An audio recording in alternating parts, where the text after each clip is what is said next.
Halo guys, kali ini gue mau review Mobo dari Gigabyte. Ya, Gigabyte GA81M DS2. Gue dapetin Mobo ini di harga 250.000. Udah termasuk banding prosesor Pentium G3260 beserta heatsinknya dan juga RAM 4GB. Gue juga mau bahas Mobo ini mulai dari spesifikasi, tampilan fisik, tampilan BIOS, dan rakitan. Tanpa perlu berlama-lama, langsung aja kita guys nge-review barang bekas Gigabyte GA81M DS2.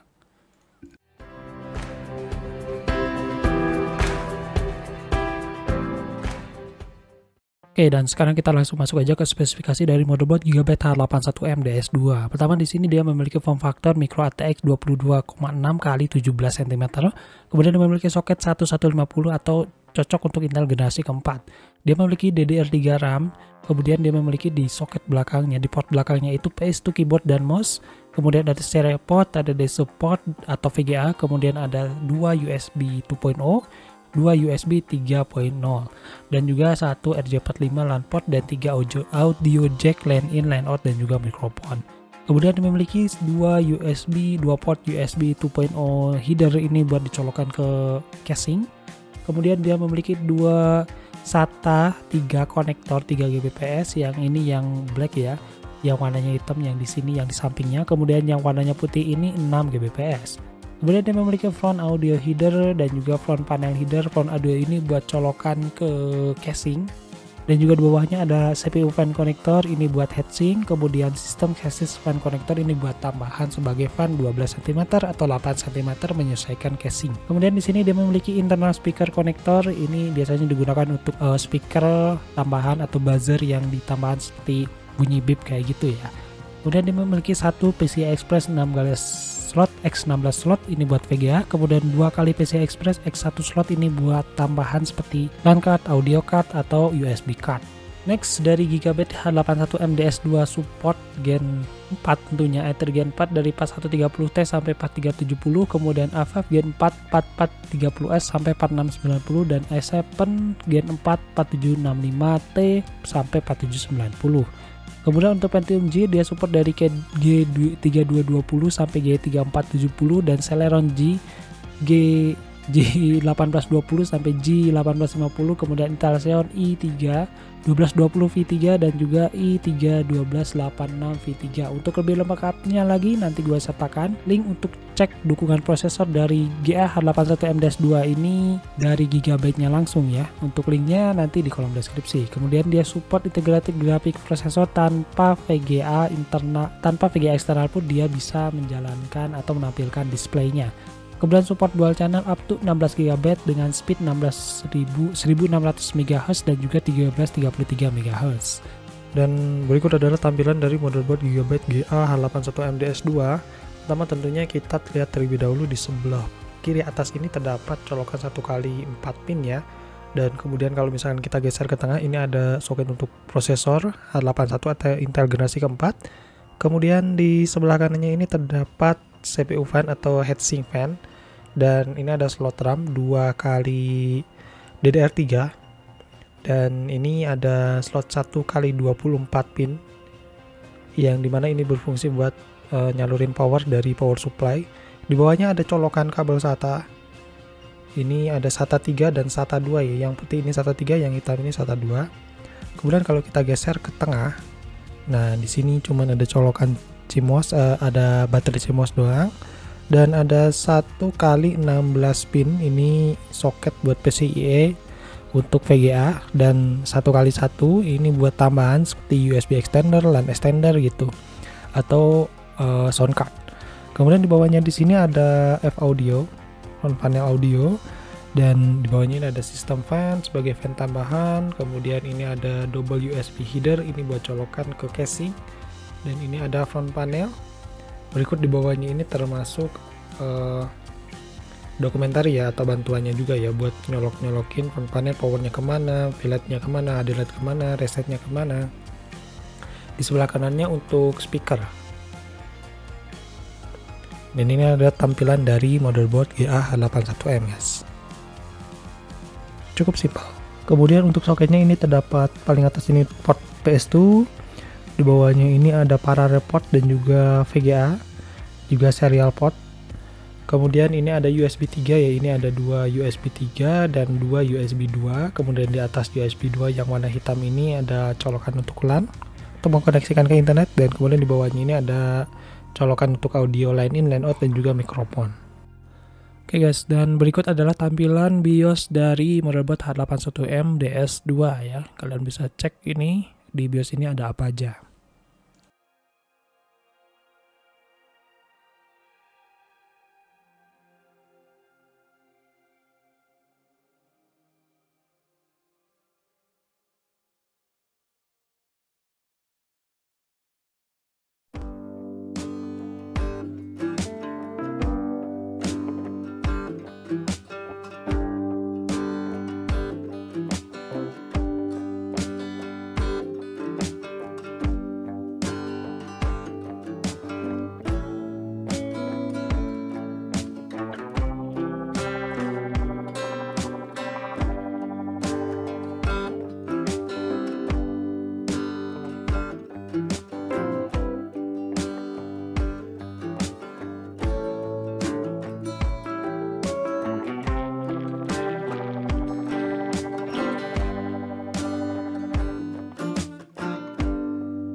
Oke guys, sekarang kita masuk ke rakitannya, dan di rakitan ini adalah simulasi. Kalian mau ngikutin atau enggak itu terserah kalian, dan kalau misalkan kalian mau diskusi, kita diskusi di kolom komentar. Dan biasanya untuk rakitan ini gue selalu bikin rakitan yang kadang-kadang agak nyeleneh gitu ya, kadang-kadang yang maksimal banget, powerful banget, kadang-kadang ekonomis banget, kadang-kadang under 1 juta, kadang-kadang under 500.000. Nah, langsung aja kita masuk ke pembahasan rakitannya. Di sini yang pertama gue mau bahas tentang rakitan yang under 500 ribuan guys ya. Seperti biasa di sini gue tentunya pakai motherboard GA H81M DS2. Ini yang gue temuin di marketplace itu harganya 215 ribuan, dan ini yang termurah menurut gue ya di marketplace. Tentunya kalau misalkan kalian mau nyari yang termurah lagi, ada beberapa saran. Tentunya kunjungi marketplace Facebook dan kemudian cari grup-grup atau mungkin cari motherboard yang menurut kalian bisa dinego gitu. Rata-rata kalau misalkan bisa nego itu ada di angka 150 ribuan juga udah dapat motherboard yang keren ya. Tentunya untuk seri H81M. Next, untuk ini GA H81M ini 215.000, dan untuk prosesor gue pakai G3220. Ini adalah seri terendah dari Pentium Gen keempat ya. Dia memiliki kecepatan 3,0 GHz dan juga dual core dan juga 2 thread. Ini sama aja ya kayak prosesor dual core, tapi bedanya ini generasi lebih baru, yaitu generasi keempat guys ya, dibanding seri-seri yang sebelumnya generasi ketiga maupun generasi yang pertama. Ini untuk G3220 ini juga menurut gue aman banget, enak banget ya dari segi harga gitu. Harganya cuma 15 ribuan.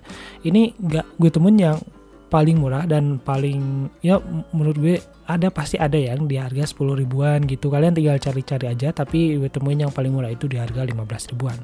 Untuk fan-nya sendiri standar 1150 ya, ini harganya 20.000, dan untuk RAM-nya sendiri 2x2, dimana yang 2 GB-nya ini harganya 15.000, so 4 GB ini harganya 30.000. Untuk hard disk sendiri ini yang paling murah ya, harganya 35.000 untuk hard disk 160 GB. Alternatif kalian bisa nyari yang 500 GB itu harganya sekitar 65 atau 70 ribuan, tapi bakalan nambah budget lagi. Next, untuk eGPU ini pakai GPU standar, karena kalau misalkan kita ngerakit under 500.000 ini, tentunya tujuan utamanya pasti buat ngurus marketplace, kemudian buat jadi admin gitu, kemudian buat entertainment, nonton YouTube gitu. Jadi nggak bisa kita pakai GPU ini. Paling kalau misalkan mau main game, paling game house, Fun Frenzy, Feeding Frenzy kayak gitu guys. Next, power supply. Sebenarnya agak berat sih ngerekomendasiin power supply ini, tapi karena tujuan gue buat ngerakit under 500.000, mau nggak mau gue harus pakai power supply yang murah juga ya. Ini ada dari Magnum, Power Logic ya, 225X, ini 60.000, yang dimana ini wattnya itu 450 watt. Kemudiannya dayanya nggak terlalu besar, dan juga karena kita nggak pakai VGA, jadi nggak perlulah pakai PSU yang 500 atau apalagi 600 watt gitu. Yang penting PSU-nya ini punya 1x24 pin dan 1x4 pin untuk CPU dan juga untuk motherboard. Selebihnya, apakah power supply ini direkomendasikan atau enggak, tentu nggak bisa ngerekomendasiin power supply kayak gini. Cuman kalau misalkan untuk hemat budget, power supply ini bisa jadi salah satu acuan ya buat kalian ya. Salah satu pilihan juga, karena ini biasanya power supply Magnum ini copotan casing gitu. Jadi kalian bisa ya mungkin dapetin bisa dari harga yang lebih murah lagi kalau misalkan kalian beli bundling dengan casingnya. Next untuk casing, di sini ada casing bekas yang harganya 50 ribuan, ya cukup terjangkau ini. Tapi kalau kalian bisa nyari di marketplace Facebook itu rata-rata kalian juga bisa nemuin yang harganya 30 sampai 40 ribuan. Ini sebagai opsional saja. Nah, ini kalau misalkan kita mau ngerakit tanpa monitor, ini jatuhnya 425.000. Dan kalau misalkan kalian mau pakai monitor, gue bisa nyariin ini yang 20 inch yang second, yang dimana ini udah cukup banget buat ngejalanin komputer hemat under 500.000 kayak gini ya. 20 inch second ini harganya 300.000. Jadi kalau misalkan mau tanpa monitor kita harganya 425.000, kalau mau pakai monitor harganya 725.000. Jadi sepaket ya, kita dapat generasi keempat, hard disk 160 GB, RAM 4 GB, dan juga monitor 20 inch ini 725.000. Semuanya second ya, kecuali mungkin kalau dari stand heatsinknya ini standar 1150 ini biasanya kalau misalkan mau beli yang baru itu di angka 23 sampai 25 sampai 30 ribuan ya untuk yang barunya. Next, ini rakitan i7. Ini adalah rakitan yang paling powerful di motherboard GA81M ini. Walaupun untuk generasi i7 ini gue ngambil generasi yang bukan seri tertinggi gitu ya, karena gue lebih mertimbangin harga dan juga kalau misalkan perbedaannya ini cuman dikit aja kok, tapi harganya beda lumayan jauh guys. Kemudian ini untuk i7 ini gue mulai lagi dari Gigabyte H81M di angka 215.000. Kemudian untuk prosesornya tentu gue gunain i7 4770. Ini bukan seri tertinggi ya, karena seri tertingginya itu i7 4790. Ini dia punya TDP-nya 84 watt, yang dimana nggak tinggi-tinggi amat, nggak kayak AMD FX itu kan sampai 125 watt itu guys, yang dimana itu sahabat PLN banget. Ini cukup hemat, 84 watt, dia memiliki 4 core, quad core ya, dan 8 thread. Ini udah cukup banget kalau misalkan kalian mau multitasking tentunya, tapi nggak sepowerful prosesor zaman sekarang ya. Mau nggak mau kalian pun kalau misalkan mau main game, misal mau rata kanan paling keluaran 2020 ke bawah itu it's okay ya, walaupun kadang ya ada sedikit yang agak maksa gitu kalau misalkan kalian mau rata kanan. i7 4770 ini ada di harga 530.000 dan ini memiliki kecepatan 3,4 GHz, yang dimana cuma prosesornya aja udah setengah juta guys ya. Ini pasti kalian udah pasti tahu lah kalau misalkan kita mau ngerakit i7, karena i7 ini susah banget buat turun. Kalau dibandingkan i5 itu 200-300 ribuan, dan ini i7 sendiri 530 ribuan guys. Jadi kalau misalkan mau rakit i7 udah sekalian aja, kita mending nyari yang generasi terbaru, yang generasi 10 atau generasi yang ke-12, itu tinggal nambah mungkin 500 ribu lagi, itu udah dapat i5 ya, atau kalau enggak i3 lah. Next untuk heatsink, ini ada OVL BH700, ini harganya 80.000. Ini universal heatsink ya, jadi kalian bisa menggunakan ini buat AMD juga. Jadi kalau misalkan kalian punya mungkin ngejual AMD gitu, kemudian mau beli yang i7 gitu kan, atau dari Intel pindah ke AMD gitu, ini heatsinknya masih bisa digunain guys ya. Ini support LGA 1700, 1200, 1500, 1150 series, 1155 gitu kan, dan juga LGA 775 juga udah support guys. Untuk AMD, AM4 juga, AM3 juga support. Kemudian ini kalau misalkan heatsink yang kayak gini itu biasanya agak susah dipasang ya. Jadi gue juga punya pengalaman, kadang itu kalau kita perlu diteken kayak gitu ya, kadang kayak terlalu neken si motherboardnya. Jadi kalau kalian nggak punya tenaga ekstra dan nggak punya kesabaran yang luar biasa, jadi gue saranin pilih aja Deepcool CK11508 ya, daripada pakai OL BH700 ini. Secara kualitas ya menurut gue sama-sama aja sih, bedanya OL BH700 ini dia heatsink stand gitu kan, terus kemudian lebih keren gitu dilihatnya gitu, dan bisa juga lebih adem. Tapi kalau misalkan kalian pengen lebih adem lagi, beli yang double fan ya. Next untuk RAM, ini gue bisa nyaranin 2x8 GB, karena kalau misalkan kita ngerakit i7 nggak kita fullin si RAM-nya ini jadi 16 GB itu ya kayak mubazir gitu. Ini kebetulan untuk DDR3 ini harganya cukup murah. Per satuannya itu 70.000. So kalau misalkan kamu rakit 16 GB 140.000 gitu udah bisa dapetin RAM yang 16 GB. Next untuk hard disk, tentunya kalau misalkan hard disk ini gue bisa nyaranin ini yang 1 TB dan yang barunya itu ada di angka 845.000 guys. Kalau misalkan kalian memang mau mangkas budget lagi dan pengen nyari yang second, itu ada yang di harganya 200, mungkin dari 150 sampai 200.000, dan kalau misalkan kalian beruntung kalian bisa dapetin yang lebih murah lagi, tapi dapetinnya kalian harus hati-hati antara ngedapetin yang refurbished atau kalau enggak yang second yang hoursnya itu udah tinggi banget, udah ribuan mungkin ya. So ini pertimbangin lagi ya, mau baru harganya mahal, mau second harganya lebih murah tapi penuh resiko. Kalau barunya ini garansi resminya 3 tahun guys, jadi itu bisa jadi pertimbangan juga. Next untuk VGA, di sini gue bisa nyaranin VGA ini mending all out aja ya. VGA ini disandingin S7 walaupun sebenarnya bottleneck sih, kasihan ke prosesornya karena dia bakalan kerja 100% sedangkan VGA-nya masih agak santai. VGA di sini gue bisa nyaranin RX 5700 XT, dia 6 GB, performanya mirip RTX dan harganya under 2 juta. Ini untuk secondnya ya. Jadi alternatif kalian bisa ambil yang GTX 1660 Ti atau kalau enggak yang lebih murah GTX 1060, RX 570 atau GTX 1050 Ti. Walaupun untuk bottleneck sendiri ini ada di angka sekitar 25%-an sampai 30% nanti. Next untuk power supply, kalau misalkan kalian udah ngerakit, udah punya budget berlebih di prosesor, budget berlebih di VGA, tentunya apa yang perlu dipertimbangkan? Nah, yang perlu dipertimbangkan ini adalah power supply-nya. Power supply-nya sendiri di sini gue nyaranin Adata XPG 550 watt. Dia udah terbaca di 80 plus walaupun harganya agak tinggi yaitu 709.000. Alternatif kalian bisa nyari yang FSP Heavy Pro atau kalau enggak yang MSI Mag gitu kan, yang atau kalau enggak PC cooler gitu. Tapi gue saranin udah all out aja ya ke power supply.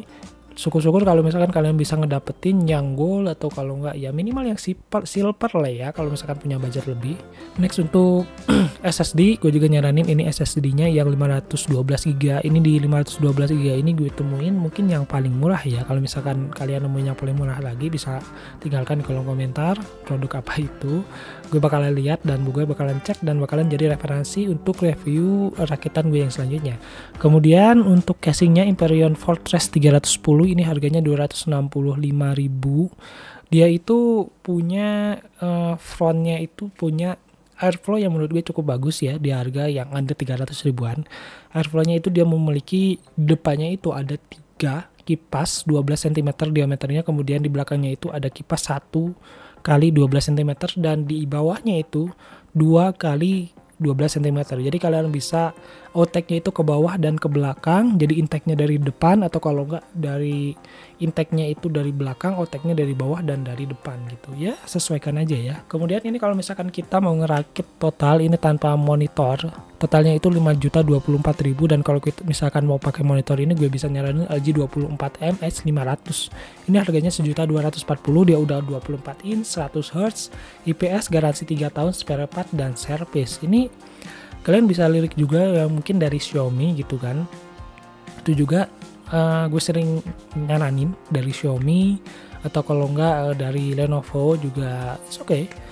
Untuk monitor mungkin pasin aja di yang 24 inch ya. Syukur-syukur kalau misalkan kalian bisa dapetin yang 27 inch, mungkin ada budget berlebih atau yang ultrawide gitu buat kerja sekalian gitu. Jadi totalnya kalau misalkan kalian mau ngerakit pakai monitor ini totalnya 6.264.000. Kalau nggak pakai monitor 5.024.000. Ini bener-bener all out kita menggunain prosesor i7 generasi keempat.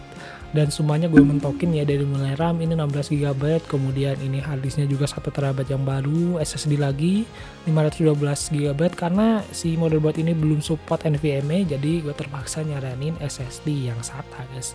Yes, itulah rakitan dari motherboard GA-H81M DS2.